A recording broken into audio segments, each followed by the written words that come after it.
Pathologie de l'hémostase primaire. L'objectif de ce cours est d'évoquer les éléments de l'interrogatoire et la clinique qui conduisent à suspecter un trouble de l'hémostase primaire. Dans un deuxième temps, il faudra savoir conduire les investigations qui permettent de confirmer ce diagnostic et d'établir les principales étiologies. Pour rappel, l'hémostase se déroule en 3 temps. L'hémostase primaire et la coagulation qui aboutissent toutes deux à la formation du caillot fibrinoplaquettaire. S'ensuit la fibrinolyse qui permet la reperméabilisation du vaisseau. L'hémostase primaire se fait en 4 temps. D'abord une vasoconstriction suite à une brèche vasculaire, puis l'adhésion plaquettaire au sous-endothélium vasculaire qui a été mis à nu lors de la lésion vasculaire, grâce au facteur von Willebrand qui est synthétisé par les cellules endothéliales et grâce à la glycoprotéine 1b. Puis survient l'activation plaquettaire et enfin l'agrégation plaquettaire qui permet la formation de ponts fibrinogènes en présence de calcium entre les plaquettes voisines grâce au facteur glycoprotéine 2b3a. 4 éléments sont donc impliqués dans l'hémostase primaire. Le vaisseau, les plaquettes et enfin les facteurs plasmatiques qui sont le fibrinogène et le facteur von Willebrand. Pour poser le diagnostic positif d'un trouble de l'hémostase primaire, il faudrait faire d'abord un interrogatoire minutieux qui va s'attarder sur le caractère isolé ou associé de ce trouble à une maladie hépatique, une maladie rénale ou une maladie infectieuse, définir le type d'hémorragie, épistaxis, gingivorragie, hématome ou purpura, évaluer le retentissement de l'hémorragie, dire s'il s'agit d'hémorragie spontanée ou provoquée, éventuellement quels sont les médicaments qui ont été pris par le patient juste avant l'apparition du syndrome hémorragique, savoir si le patient a subi des interventions chirurgicales ou extractions dentaires suivies d'un saignement dans ses antécédents et demander les antécédents hémorragiques personnels ou familiaux. Dans un deuxième temps, donc suite à cet interrogatoire, on fera notre examen clinique qui devra rechercher soit un purpura, soit des hémorragies viscérales. Le purpura peut être cutané, à type de pétéchie, d'échymose ou de vibis, ou encore muqueux, sous forme de pétéchie pouvant prendre l'aspect de petites levures superficielles contenant un peu de sang et créant des bulles hémorragiques ségeant au niveau des muqueuses buccales, nasales et génitales et qui seront responsables soit de gingivorragie, d'épistaxis, d'hémorragie conjonctivale ou rétinienne ou encore de métrorragie. Pour explorer l'hémostase primaire, différents examens sont nécessaires. Le temps de saignement. Celui-ci explore dans l'ensemble la paroi vasculaire, les plaquettes et les protéines. 2 méthodes peuvent être utilisées, celle d'Ivy ou celle de Duc. Le deuxième examen, c'est celui des plaquettes. On s'attardera sur la numération plaquettaire pour voir s'il y a une thrombopénie. Il faut savoir qu'il y a un risque hémorragique dès que le taux de plaquettes est inférieur à 50 000. Les plaquettes doivent être également explorées par une étude des fonctions plaquettaires en cas de thrombopathie, par la mesure du temps d'adhésion et d'agrégation sur la membrane de collagène.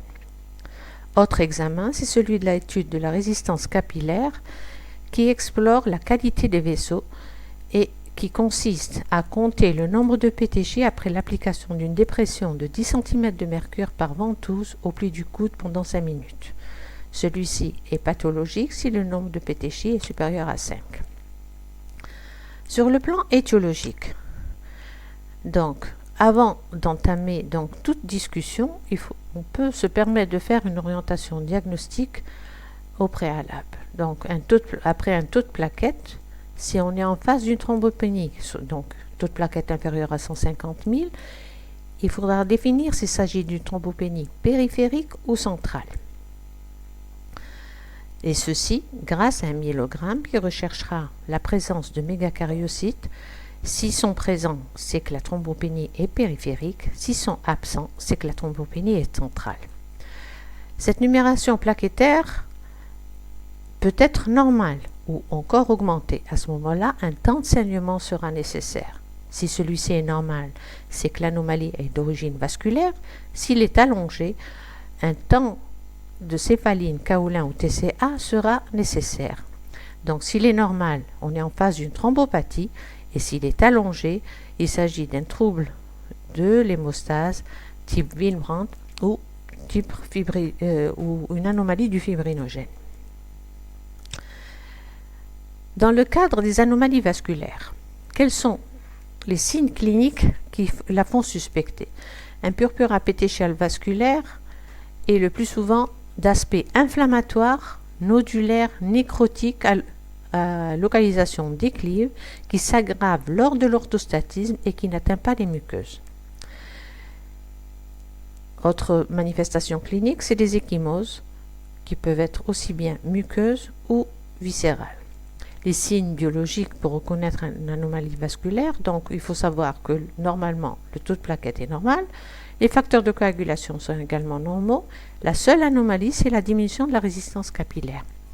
Et les étiologies de ces anomalies vasculaires sont soit d'ordre infectieuse, soit immunoallergique, soit des dermatoses avec manifestation hémorragique, soit une hyper ou une dysglobulinémie, soit des anomalies liées directement à la paroi vasculaire, chose qu'on voit chez les sujets âgés, donc acquises d'origine sénile ou constitutionnelle familiale.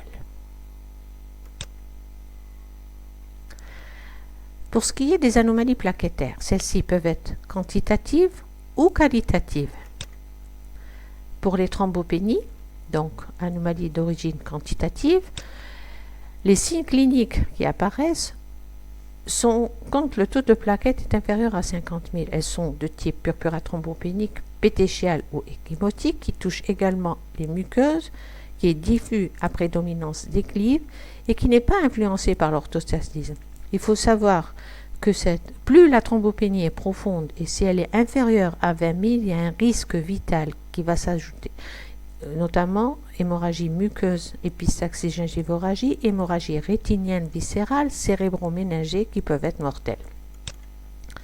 Biologiquement, la formule va montrer un taux de plaquettes qui est inférieur à 150 000. Il faudra toutefois vérifier ce taux de plaquettes avec 2 FNS successifs pour éliminer les fausses thrombopénies et également faire un frottis de sang périphérique pour écarter les thrombopénies artefactuelles induites par le DTA. Par la suite, un myélogramme peut s'avérer nécessaire pour voir quel type de mécanisme est à l'origine de cette thrombopénie. Dans le cas donc, comme on l'a dit précédemment, où les mégakaryocytes sont présents, le mécanisme est dit périphérique, et si les mégakaryocytes sont absents, le mécanisme est d'origine centrale. Les thrombopénies par trouble de répartition, ce sont des thrombopénies qu'on rencontre au cours des hémorragies massives, au cours des thrombopénies dites de dilution, qui surviennent après transfusion massive de sang conservé, ou en cas d'hypersplénisme. Pour ce qui est des thrombopénies périphériques, elles sont soit auto-immunes, infectieuses lors d'une infection par virus VIH ou les autres virus, médicamenteuses lors de la prise de quinine, digitoxine, sulfamide ou encore dites idiopathiques. Les thrombopénies allo-immunes post-transfusionnelles, néonatales, médicamenteuses immunoallergiques. Ici, la thrombopénie est sévère, sans relation avec la dose administrée, nécessitant l'arrêt de tous les médicaments suspects, en général réversibles en 7 à 10 jours. Il n'est toutefois pas facile d'imputer la responsabilité des médicaments. Autre étiologie, la CIVD et les microangiopathies diffuses, type syndrome de Moscovitch, qui associe purpura thrombopénique avec anémie hémolytique, des atteintes neurologiques et rénales et fièvre. Le deuxième syndrome, c'est le syndrome hémolytique urémique chez l'enfant. Et enfin, les prothèses valvulaires. Les thrombopénies d'origine centrale, elles sont dues soit à une insuffisance médulaire globale, soit à une atteinte sélective uniquement des mégakaryocytes, soit elles sont d'ordre héréditaire. Pour les insuffisances médulaires globales, La thrombopénie rentre dans le cadre d'une anémie mégaloblastique ou encore dans l'aplasie médulaire primitive ou toxique, les leucémies aiguës, les myélodysplasies, la LMC et le myélome. Pour les atteintes sélectives des mégacariocytes, elles sont dues soit à des toxiques, type Bactrim, phénylbutazone ou chlorthiazide, alcoolisme aigu, infection virale, rubéole, rougeole et auréon. Les thrombopénies héréditaires, amégacariocytose avec atrophie radiale de transmission autosomique récessive, la maladie de Wiskott-Aldrich, qui est de transmission récessive liée au chromosome X, qui est associée également à un eczéma, la thrombopathie de Bernard-Soulier, qui est de transmission autosomale récessive, et la maladie de Meyer-Glynn, thrombopénie modérée, plaquette géante avec inclusion intracytoplasmique dans les polynucléaires. Ces inclusions sont appelées corps de Dole et la transmission est d'ordre autosomique dominant. Les thrombopathies, ce sont des affections constitutionnelles et héréditaires ou acquises liées à un trouble de la qualité des plaquettes et non pas à la quantité des plaquettes. Les thrombopénies et thrombopathies peuvent toutefois coexister. Les signes cliniques au cours des thrombopathies. Pour les thrombopathies, il faut savoir que les thrombopathies acquises, elles sont plus fréquentes et souvent elles sont polysymptomatiques. Les accidents hémorragiques sont proches de celles qu'on retrouve au cours des purpura thrombopéniques. Les hémorragies muqueuses sont plus fréquentes que le purpura pétéchial. Les thrombopathies constitutionnelles,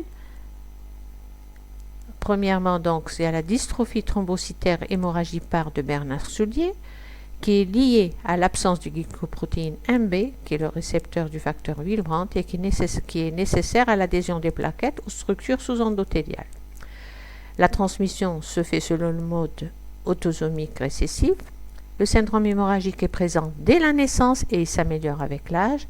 Les plaquettes sont de grande taille lymphocytaire. Le taux de plaquettes est normal ou modérément diminué et les plaquettes ne s'agglutinent pas en présence de ristocytine. Deuxième pathologie, la thrombasténie de Glanzmann ou maladie de l'agrégation primaire des plaquettes. Elle est due à l'absence de complexe glycoprotéine membranaire 2B3A, qui est un récepteur du fibrinogène et cofacteur principal de l'agrégation des plaquettes entre elles. La transmission se fait selon le mode autosomique récessif. Les hémorragies sont à type d'épistaxis et d'échymose d'intensité variable, mais généralement grave dès la naissance. L'agrégation plaquettaire est nulle, quel que soit l'inducteur. L'agglutination des plaquettes à la ristocytine est possible et la rétraction du caillot est nulle. Le taux de facteur Willebrand est normal. Anomalie de sécrétion plaquettaire. La maladie du pouls vide, c'est une maladie isolée ou associée à d'autres anomalies congénitales. Syndrome d'Hermansky-Pudlak qui associe albinisme, le Wiskott-Aldrich, diminution de l'immunité, syndrome de Shediac-Higashi, diminution de l'immunité. Il y a une diminution des granules denses, calcium, ATP, ADP, sérotonine, et il y a absence de la deuxième vague lors de l'agrégation. Syndrome des plaquettes grises, l'apparence grise des plaquettes sur le frottis de sang est due à la diminution des granules alpha, qui sont le fibrinogène, facteur Willebrand, associé à une thrombopénie causée par une fibrose médulaire. Troisième cas, c'est le syndrome d'Aspirine-like dû à un déficit en cyclooxygénase entraînant une diminution des endoperoxydes précurseurs de la thromboxane A2. L'agrégation en présence de collagène est nulle. Absence de deuxième vague en présence d'ADP et d'adrénaline. Les thrombopathies acquises, elles peuvent être associées à d'autres maladies et le plus souvent, elles sont dues à des prises médicamenteuses.